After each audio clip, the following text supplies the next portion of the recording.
d'être aimée de cet amour-là. Et si elle était vraiment amoureuse de lui, il ne pouvait de toute façon que la laisser partir, comme il l'avait fait en lui achetant ce billet d'avion. Nous n'avons pas besoin de parler pour être heureux. Mes yeux se sont levés vers son menton. C'est sorti tout seul, par désespoir, dans l'urgence. De faire ce que ferait n'importe qui dans ma position.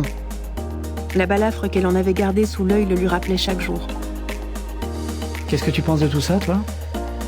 J'ai accepté de participer à ce jeu. Mais je viens de te le dire. C'est un policier qui finit par ouvrir la porte de la morgue et se diriger vers la voiture de Gabriel.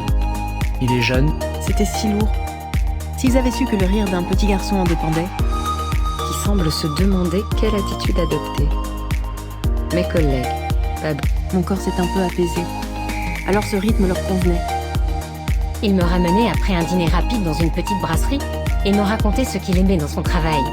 Elle qui ne prend jamais le moindre Doliprane, le cocktail médicament-alcool se révèle explosif, comme il l'avait escompté. Il m'a regardé droit dans les yeux. J'ai bien cru que Gabriel ne me rappellerait jamais.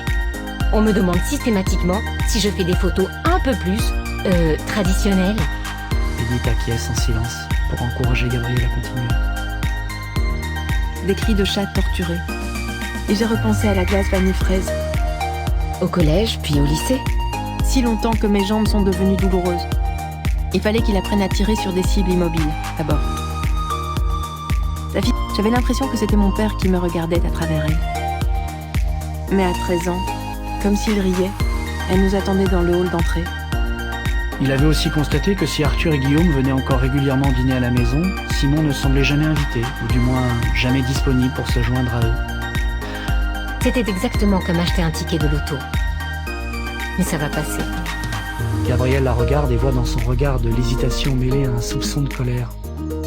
Mes grands-parents maternels, ma tante. La perspective d'un enfant à lui, un enfant qu'il pourrait accompagner au toboggan, pousser à la balançoire, consoler après une chute, s'est évaporée avec la mort de Chloé.